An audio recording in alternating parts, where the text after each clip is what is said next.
What is up, YouTube? Hi. Giving honor to our Lord and Savior Jesus Christ first and foremost. Always. My name is Marcus. I'm Christian. And this is Marriage for Dummies Reacts. And today we're doing a viewer's choice. It's going to be the fat electrician, the real Captain America, Audie Murphy. Go ahead and like, subscribe, and we love you. Me too. God bless y'all. Check it out.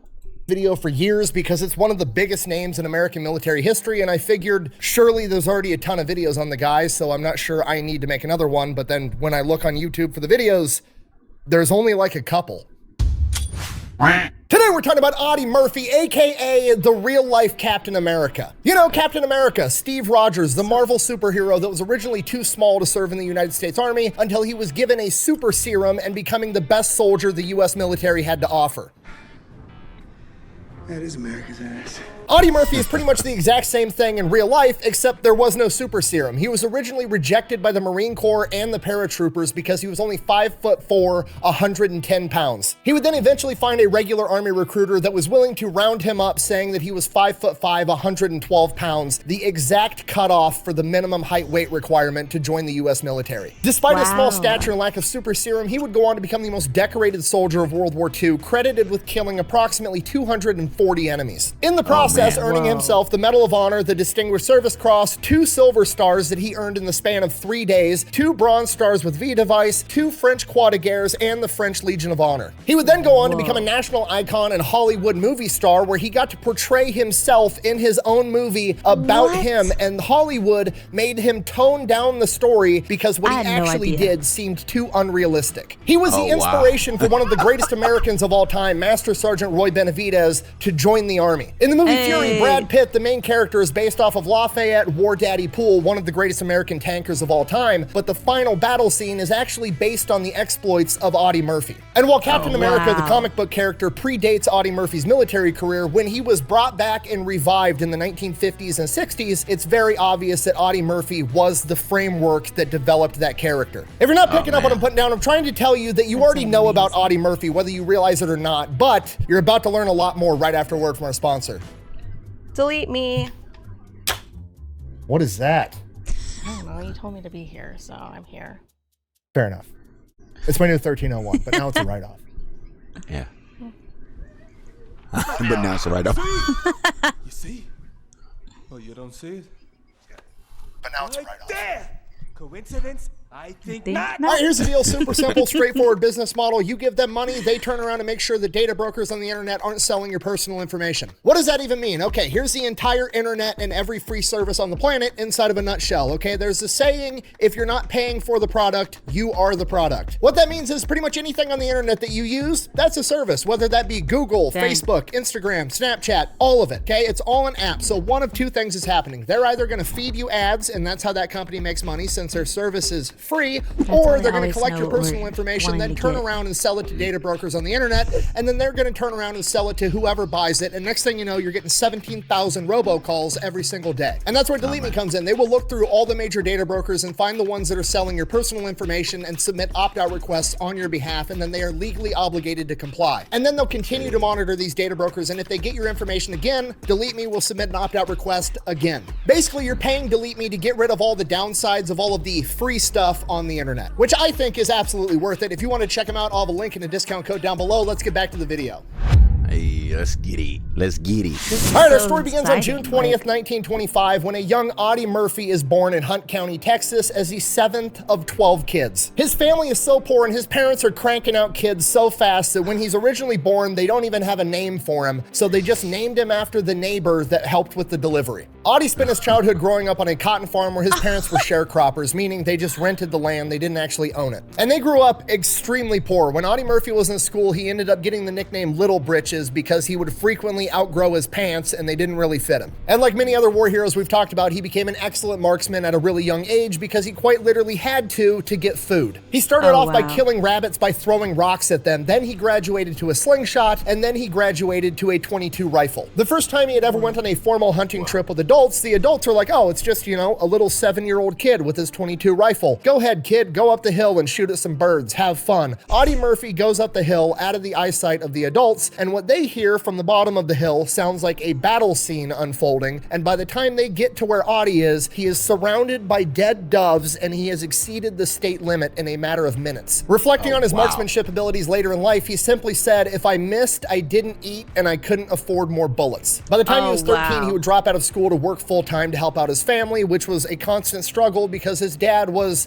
more or less an absent father that struggled with alcoholism. He would go on drinking benders and disappear for days on end. By the time he was 15, his dad would walk out the door one day and never return, leaving his mother and 12 kids to fend for themselves. Reflecting on this later in life, Audie said, and I quote, "Every time my old man couldn't feed the kids he had, he got himself another one. I suppose I hated him because I hate anyone who quits." Audie Murphy, on the other hand, doesn't quit. He starts working full-time for other farmers, even going and living with them, working for $1 a day. He works at the gas station. He works at the grocery store. He tries to be a radio repair guy. He does anything and everything he can at 13, 14, and 15 years old, trying to make enough money to help support his family. And then at 15 years old, his mother gets sick and she passes away. Audie continues working his ass off, doing everything he can for his family. And then at 16 years old, the movie Sergeant York, based off of the World War I superhero Alvin York, comes out in theaters, and he falls in love with this movie. He watches it twice and he decides he wants to join the military too. So at the age of 16, he goes to the Marines. They reject him for being too small. He goes to the Army paratroopers. They reject him for being too small. He goes to the Navy. They reject him for being too small, but he just keeps trying. And eventually, right after his 17th birthday, his sister forges the paperwork giving him permission to go off and join the military, and they fudge his height, weight, and he ends up getting in. And by this point in time, a lot of his older siblings had moved on and started families of their own, and he was kind of the oldest sibling taking care of his 5 younger siblings, and he had no option at this point but to send them off to an orphanage. But unlike his father, he's gonna come back for him because Audie Murphy doesn't quit. Woo! I'm about to cry. Audie Murphy goes off to training, is rapidly given the nickname Baby, Babyface, Shorty. Despite that, he crushes it, is absolutely the best shot around. While on leave one weekend, he goes out to a local carnival. They've got, all the carnival games set up, and there's one of these tents that has a .22 rifle set up, and the challenge is to be able to shoot all the hearts off of a playing card, and it's the number 5. Audie Murphy walks up and from 30 yards away with the .22, puts a bullet dead center through every heart on the number 5 playing card. This motherfucker don't miss. No, he's fucking good. That motherfucker don't miss, man. He's good. In the heat of battle, he don't miss. No. The man running the booth then refuses to give Audie Murphy his grand prize of $25, which in 1942 is a ton of money. So Audie goes to his commanding officer, explains what happened. Commanding officer's pissed off, like, if my soldier's such a good shot, he won, then he won. That's all there is to it. So they go to the carnival, basically tell the carnival, like, hey, you're gonna pay our soldier his grand prize, or we're gonna make it so nobody from the military base can come to this carnival at all. So they reluctantly give him his money, but then they ban Audie from any shooting games, period. By late 1942, he's sent to Camp Meade and then Camp Kilmer, and then by February of 1943, he boards a ship and is sent off to war. First place he winds up is in Lacarta, Italy, and while he's there, he wants to lead from the front. He wants to be in the action. He's leading a patrol, and they end up coming across 2 German forward observers. Audie ends up spotting them first because this is what he did growing up. He hunted squirrels and doves and all these other small animals. If there's a single leaf wrong on a tree or a bush, he sees it. If there's a twig that snaps off in the distance, he hears it. So they start making their way towards this German position. The Germans know they've been spotted, so they turn, they stand up, and they start running. Audie drops down to one knee and shoots both of them dead on the spot. These were the first men that Audie Murphy killed in combat, and he said he didn't feel pride or shame. He just felt a weary indifference. Quote, they would have killed us if they had the chance.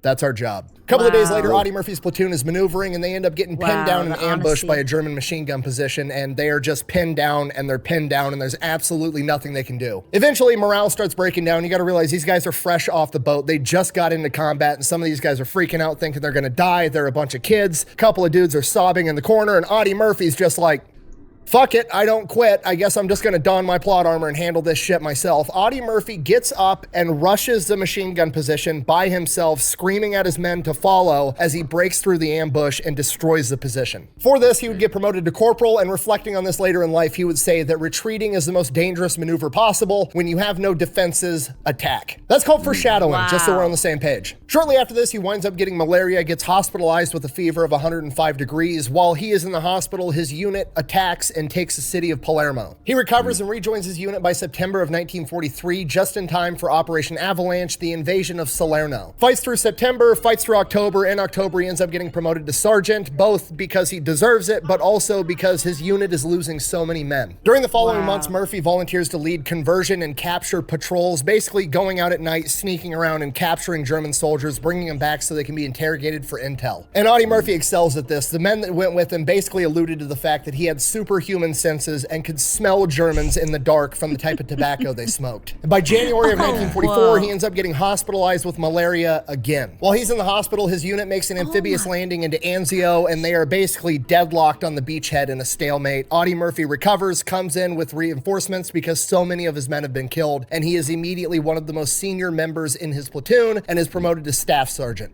So Audie Murphy is now the platoon sergeant. He is the highest ranking non-commissioned officer in charge of this platoon. More or less, he's running the show. During the Battle of Anzio, part of the line that Audie and his men are on get attacked by 20 German tanks. Audie sees them coming. He's inside of this cottage. He calls for artillery fire. The artillery ends up knocking out the lead tank and repelling the rest. That night, off in the distance, Audie can hear Germans working on this tank out in the darkness. So Audie leads a patrol out. And when I say leads, I don't mean he took some guys with him. I mean he grabbed some dudes and he would advance 50 yards and then wave his men to follow him after the fact. That's literally crazy. Leading from the front the entire way. He gets his men to literally about is 100 Captain yards from the America. tank, orders them to stay put as he advances by himself, gets within about 15 yards of the tank and has 2 Molotov cocktails with him, tries to throw them at the tank, but they fail to ignite it. I really thought that would work. From here, he's like, okay, fuck it, runs up to the tank, climbs on top, the hatch is open, there's presumably Germans inside working on it, drops a grenade inside of it, and then starts running back the other direction. This obviously alerts the Germans in the area. They start firing towards Audie. His men 100 yards back start returning fire. He gets a safe distance away from the tank and then fires 6 rifle grenades into the treads, completely disabling it. Then, using a ditch for cover, he makes his way back to his men and they head back to their line. For this, Audie Murphy earns the Bronze Star with V device, his first major medal. Fast forward May 1944, he fights in the Second Battle of Cisterna, where he earns the Combat Infantry Badge. From there, his unit goes into Rome, and it's what you see in the movies. Everybody's celebrating, throwing flowers. You know, the soldiers are here to save us from the evil Nazis. You've all seen the movies. While most of the rest of the men are partying and celebrating and relaxing with the locals, taking some time off, Audie Murphy isn't. He knows if he's going to make it back home to take care of his siblings, he's got to make it through the war first. So he spends all of his free time practicing and getting better at becoming a forward observer, the skills necessary to call in accurate artillery fire. After Rome, his unit is sent to Naples, where they stage and get ready to partake in Operation Dragoon, also referred to as the Forgotten D-Day. It is a massive amphibious landing into southern France. It was actually supposed to take place 2 months prior on D-Day, but due to supplies and resources, they weren't able to. So Murphy and his platoon make this amphibious landing. They press inland. They're coming through all these pine trees, and then they come to the tree line, and there's a vineyard with a big hill on the other side. As soon as they hit this vineyard, they start taking German machine gun fire from up on top of the hill. In his squad, Audie's got 1 guy dead, 1 guy wounded. Him and the rest of the squad are pinned down, and the rest of the platoon is back in the tree line. As soon as they hunker down, the German machine gun fire stops, and then as soon as they go to try to move, the Germans start shooting at him again. After about 20 minutes, Audie Murphy says fuck it and rushes the hill by himself. He said that because the Germans had the high ground and they were manning machine guns, they had to kind of look up so they could see downward where they were shooting, and every time he would see the white of their foreheads, that's what he would fire at. He wound up killing 2 Germans. During this firefight, he runs out of carbine ammunition, so he runs back straight past his men to the wood line, grabs a light machine gun from one of the machine gunning crews, and brings it back to his previous position. From here, he gets in a machine gun fight, killing 2 more Germans and wounding a 3rd. Runs out of ammunition again. His men are providing covering fire. He runs back to the tree line, picks up a carbine and more ammunition, and goes back to his position, and this time his best friend Lottie Tipton goes with him. They advance up the hill bounding, so Lottie Tipton's providing covering fire while Audie Murphy moves forward. Audie Murphy gets a little bit ahead. He does covering fire for Lottie Tipton to advance, and they keep doing this all the way up the hill till they make it to one of the machine gun positions. They end up destroying it with grenades. After Lottie Tipton hits the machine gun position with a grenade, they end up raising a white flag and trying to surrender. At which point, Lottie Tipton stands up to accept their surrender and is immediately shot straight through the heart. They were lying. At this point, Audie said a demon entered his body as he rushed to the position, the remaining 40 yards by himself, completely cleared it, took the German machine gun that was still operable, and rushed 2 more German machine gun nests, hip firing, destroying both of them. After completely clearing the rest of the hill by himself, he goes back to Lottie Tipton's body and just holds him and bawls. And his men said it was the only time they'd ever seen him cry. For his actions on that day, he was credited with killing 6 Germans, wounding 2 others, and capturing 11 more, earning the Distinguished Service Cross, the second highest medal beneath the Medal of Honor.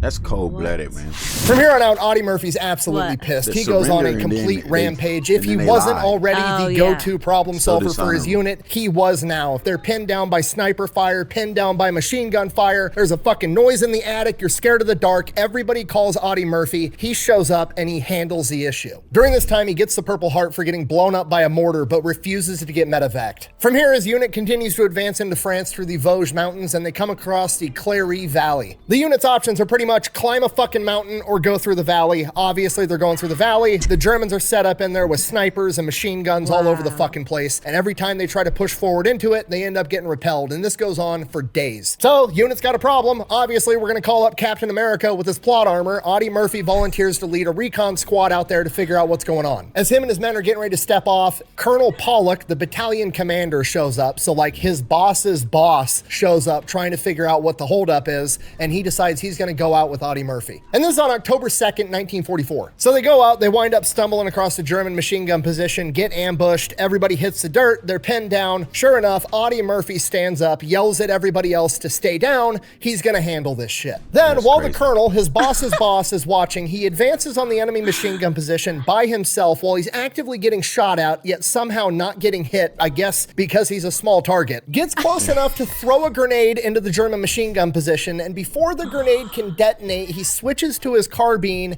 and shoots 2, then the grenade blows up. He then hits the position with 2 more grenades, killing a total of 4 Germans, injuring 3, and the 8th German takes off running, and Audie Murphy drops him. He then comes walking back to his men and Colonel Pollock, carrying the German machine gun with him, which is the most gangster shit I've ever heard in my entire life. He is gonna say, then this is a awarded the live Silver action Star. movie 3 here, days like, later, it's October crazy. 5th, 1944, they're still making their way through this valley. They get ambushed again by German machine gun fire. The radio guy right next to Audie Murphy gets struck and killed. Audie Murphy grabs the radio, hits the dirt, and starts low crawling towards the gunfire. He can't even see where it's coming from yet. He yells back to his men to dig in as he continues low crawling forward inch by inch. He eventually ends up spotting 2 German snipers, grabs his carbine, fires, takes out both of them. From here, he's got eyes on the German positions and then uses the radio to call in mortar fire on all these different positions for over an hour by himself. During that hour, he utilized the skills that he honed back in Rome to walk the mortar fire directly into the German positions, and if the Germans tried to retreat, Audie and the men to his rear would pick them off. By the time Audie had cleared all the positions with mortar fire, 15 Germans were dead and another 35 were wounded, and Audie Murphy would get his second Silver Star in the span of 3 days. Upon hearing about this, presumably Colonel my Pollock gosh. calls him into his office, his tent, whatever you want to call it, and is like,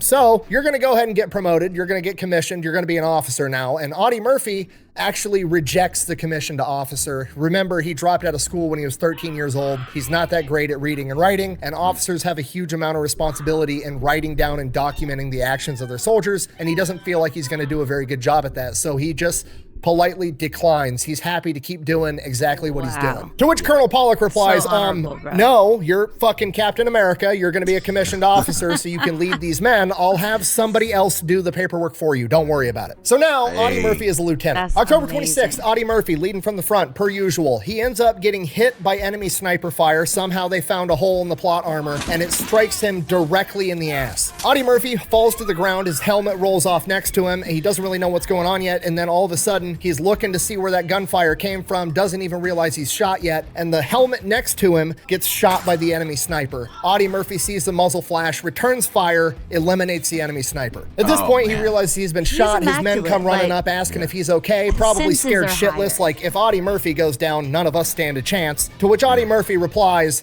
I'll be damned, I've been shot right in the ass. It was a bullet, wasn't it? Yes, sir. Bit me directly in the buttocks. They said it was So is that a $1 part million wound, but Of that too? let's keep that money Oh. because I still ain't seen a nickel of that $1 million. So this So Audie guy Murphy gets is taken to the aid that- station. He winds up Wow. getting gangrene in this gunshot wound, and gangrene is like dead necrotic tissue. The blood supply isn't there, and the tissue just dies and gets rotten and infected. And typically, if you get it on like a foot or an arm, they just have to amputate it. But because this is All right, hold tight. an ass cheek, and you can't really amputate an ass cheek. They just have to cut out the dead necrotic flesh and pump him full of penicillin and hope he's okay. He winds up in a French hospital. They end up cutting 5 pounds of flesh off of Audie Murphy while they're just pumping him full of penicillin. Bear in mind, the dude's only 112 pounds, and that was before he was running through the mountains in France fighting in combat every day. So he's probably much less than that at this point. This guy doesn't have 5 pounds worth of ass to lose. That's like 5% of his body weight. Ice cream. Regardless, he's in the hospital. He's flirting with all the nurses. The nurses think that he's just this adorable baby-faced little cutie. And then all the other soldiers are telling the nurses like, ma'am, that's fucking Audie Murphy. That's like the deadliest soldier we have. And everybody's just so shocked funny. that this baby-faced 19-year-old is like the biggest badass on the He's planet. only He actually 19? winds up proposing to one of the nurses at this point, and despite his charm and baby face and boyish good looks and his reputation of being a complete badass, she declines. You idiot. So after 2 months of battling gangrene and flirting with nurses, Audie Murphy makes a recovery, or at least enough of a recovery to demand to be sent back out with his men. He rejoins his men on January 14th, 1945, and his unit is going to be going into the Colmar Pocket, one of the last German strongholds on the French side of the Rhine. Intel says that there are 9 German divisions there, 50,000 men. On January 20th, his unit moves in. They don't make any headway because they need tanks to be able to punch through this German line. So they wait for the tanks to show up, end up pushing in on January 25th. On January 26th, Audie Murphy and the other 2 officers in his platoon are all hit with enemy mortar fire. The other 2 officers are killed, and Audie Murphy is peppered from his waist down. Being the only surviving officer, he refuses evacuation, and he is now acting commander of the entire company. He leads his company to right outside the town of Holtzwihr, where they get ready to launch an attack. They are staged up right along this wood line. It's a wood line, a dirt road, then a big open field with the town off in the distance. From here, they start staging up, getting ready to make this attack, but they can't do it yet because they're waiting for reinforcements to show up because they need more men. And while that's going on, everybody is just freezing their ass off. It's January, they're living outside, there's snow all over the ground, dudes are getting up, walking around, just trying to stay warm. It sucks. Murphy's got his infantry, and then he also has 2 M10 tank destroyers, so that morning he starts maneuvering them into the right position to be able to support this attack, and then more time goes on, dudes are walking around trying to stay warm, everybody's just biding their time, and by 2 o'clock, 6 German tanks come rolling up towards their position with 250 infantry Germans behind them. Murphy immediately calls for artillery, but the German artillery gets there first, striking one of the M10 tank destroyers, killing 2 crew members, and setting it on fire. The other M10 tank destroyers firing at the German tanks, and it's hitting them, but it's not enough to penetrate the German armor, and the shells are just ricocheting off. At this point, he knows they're fucked. There's nothing they can do to these German tanks, so he orders all of his men to fall back into the wood line, as well as the other M10 tank destroyer. While everybody scrambles, Audie Murphy grabs his field telephone, runs over to the first M10 tank destroyer, the one that's on fire, climbs on top of it, pulls the dead lieutenant out of the hatch, sets him aside as he mans a 50 caliber machine gun and his field telephone on top. He begins strafing the German advance with 50 caliber machine gun fire. They're about 200 yards away, while he's also operating the field telephone, calling in for more artillery. As it's getting closer and closer, artillery asks how close they are to his position, and he famously replies, "Just hold the phone, I'll let you talk to the bastards." Yeah. While that's going on, the other M10 Wow. tank destroyer trying to back up ends up backing up into a ditch, getting stuck with the gun at a useless angle, so now that's out too. So now it is just Murphy standing on top of a flaming M10 tank destroyer that could blow up at any minute if the fuel or the ammunition ignites. What happened? I don't know, it just didn't explode. That's weird. And Audie Murphy is up there engaging the enemy by himself for over an hour. He said the only thing that he was aware of at the time was that the smoke billowing out of the M10 he was standing on was providing a good smoke screen, and that this was the first time in 3 days that his feet were warm. You gotta look for the silver linings. Now, during the course of this 60-minute battle, his M10 tank destroyer gets struck by German shells 2 more times, and somehow it still doesn't blow up, but he does take a ton of shrapnel into one of his legs. Oh my gosh. I really thought that one was gonna explode. But Audie Murphy doesn't quit, so he just keeps standing on top of a flaming tank destroyer, engaging the enemy by himself, and eventually the Germans had sent 12 infantry troops down an irrigation ditch that was near his M10, and they jumped out attempting to flank him from 10 yards away. He catches them just in time, swings the 50 cal over, and eliminates all 12 German infantry. As he runs out of ammunition for the 50 cal, he calls in the final artillery barrage in on his position as he jumps down off the M10 with a wounded leg and runs back into into the tree line and starts reorganizing his men to launch a counterattack. As he's running away, the M10 finally blows up because the fuel or the ammunition ignited right before the artillery barrage hits. God had Oh shit, that was crazy. Okay, could his you hands imagine around being that one of man. this guy's soldiers? You just watched him fight 250 dudes and 6 tanks by himself for a fucking hour with no commercials, and then as he runs out of ammo and jumps off the flaming tank, it blows up as he's walking towards you. Oh wow. slow motion, yeah. They blow things up That's and then crazy. walk away. Needless to say, everybody was pretty pumped to follow that motherfucker into battle. They launch a counterattack and push the Germans all the way back. After the Germans start retreating, he finally stops in the middle of the field for medical assistance, but still refuses to get evacuated. I could do this all day.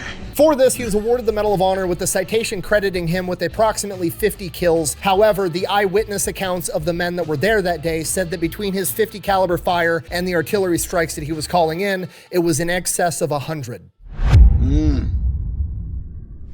In the following What? days in the Colmar pocket, the German lines are starting to collapse. Things are starting to move a lot guy. faster. When they're coming up on German units, they're just starting to surrender. So as Audie Murphy and his company are advancing, they end up coming up on some Germans that are exhausted. They don't even put up a fight. They're just like, fucking, we give up. Whatever. They surrender. And as they're starting to, take away their weapons, get everything sorted out, 3 German tanks pull out of the wood line across the field with a bunch of infantry behind them.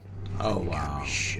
And at this point, I can only assume Audie Murphy's like, I can't do this shit again. I already played this level. I don't want to play it again. As the tanks start advancing towards them, they turn onto the road. They're not spotted yet, but they're gonna be in a second. And Audie Murphy's like, if one of these Germans yells something in German, or if they see us, we're completely fucked. What do we do? And he very quickly grabs one of the Germans' helmets and puts it on his head and has his men do the same. They throw the Germans down on the ground, point their guns at him, basically saying, shut the fuck up, as they wave to the tanks as they roll down the road. Just smile and wave, boys. Smile and Smile and wave. wave. And luckily for the Germans, it worked. I have no idea how he would have pulled a win out of that situation, but at this point, I'm fairly confident he would have, because let's face it, the man's the main character. Yeah. Like, By never February before. 8th, 1945, the Colmar pocket my collapses gosh. completely, and Audie and his men are sent to Paris for some R&R. While there, Audie Murphy is informed that he will be receiving the Medal of Honor and not be going back into frontline combat because he's the most decorated soldier of World War II at this point, and they can't risk losing him. So for the rest of the war, he's going to serve as the liaison officer for the battalion. Basically, they're giving him a bullshit job trying to keep him safe and out of combat. He knows that, and he hates it the entire time. And it still does not stop him that every time he hears his company's having an issue, he takes his Jeep to the front lines under the pretenses of, I'm gonna go check the lines to investigate stuff as the liaison guy. And then he goes out there and leads his men in combat anyways. And that's pretty much what goes on until World War II comes to an end. After that, he had a big ceremony where he was Jesus, formally that- awarded the Medal of Yeah. Honor. From there, he goes Oh back home my and there is an gosh. enormous parade. He's a Exceptional national man. celebrity. He's on the cover of Time magazine. Everybody knows who he is. He is the most decorated man of World War II. Yeah, and to but be completely that honest, girl he doesn't said really no. care for it. He doesn't think that he's anything special. He doesn't like being a star. He doesn't like all the fame. He just kind of wants to be a normal guy. And it's partially just because of who he is as a person, but also because for the rest of his life, he suffers from survivor's guilt and severe PTSD. Despite that, when he's offered the opportunity to act in Hollywood in a bunch of Western movies and to star in his own film about his exploits in World War II, he takes the job not because he wants to be rich and famous, but because he needs the money to take care of his siblings. And when he gets that first big check, the first thing he does is he goes to his older sister, who is now a married woman with kids of her own, and says, look, I will buy you and your husband this big, nice house if you're willing to adopt our 5 younger siblings and raise them as your own. And she takes him up on that offer, and he does exactly that. From here, Audie continues to get more rich and more famous. He's in all kinds of movies. Such a His baby. movie To Hell and Back was one of the most popular movies of its time. And despite that, he still suffers from this survival guilt and PTSD. It ends up ruining his marriage. He has to take pills just so he can sleep at night. He sleeps with a gun under his pillow. It leads to a gambling addiction. It's rough, and at this point in time, nobody really recognized PTSD, and there wasn't much help, if any help, that he could get. But Audie Murphy doesn't quit, so he did what is, in my opinion, the coolest and potentially the bravest thing that he did in his entire life. He spoke out about it and he told the truth. He spoke out about the fact that he struggled with PTSD and criticized the government for not providing veterans that came back home with help after the war. Which I can't stress to you enough is incredible, because he easily could have said, nope, never lost an ounce of sleep in my entire life. I'm the biggest badass on the planet. Everybody should look up to me. I'm literally Captain America. But he didn't. He told the truth. He told everybody what his struggles were. And in doing so, he not only brought attention to the fact that this is an issue that needs to get worked on, but he also made it okay for everybody else to talk about it. Because now, if Audie Murphy, the most decorated man of World War II, one of the biggest badasses of all time, can come out and say, hey, I struggle with this too, there's no shame in anybody else saying that they struggle with it also. Yeah. Unfortunately, Audie Murphy would pass away fairly young at the age of 46 in 1971. The pilot of the plane that he was on was not qualified to be flying that particular aircraft, and he was also not qualified to be flying in the inclement weather that they were experiencing that day on May 28th. And because of that, the plane would ultimately crash, killing everyone on board. Audie Murphy's death was sudden and tragic, and due to his fame and notoriety in the world, a lot of people speculated with conspiracy theories that he was either assassinated by the mob because later in life he was a confidential FBI informant due to his Hollywood connections and his connections related to his gambling addiction. Other people also speculated that he was silenced by the United States government for being one of the first big people to speak out about PTSD. I don't necessarily believe either of those, but they were popular conspiracy theories at the time, and if you research into it, you'll find them.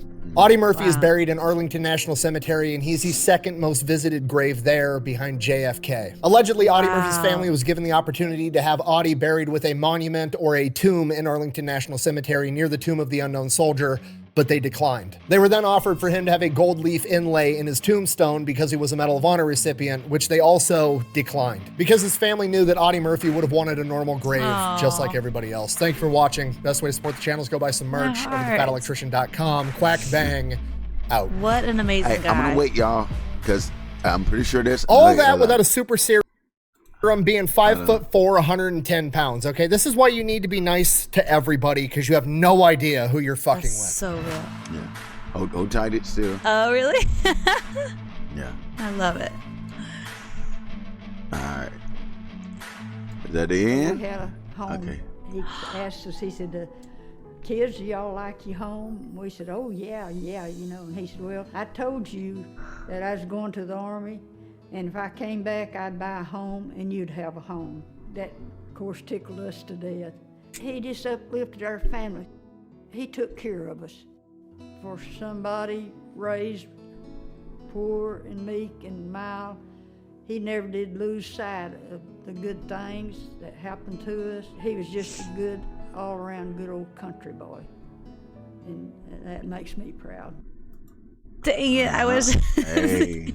My husband. All right. But yeah, man, that was a miraculous story. If that isn't motivating, Yeah. God bless y'all. We love Yeah. you. We'll see you in the next one. Yeah.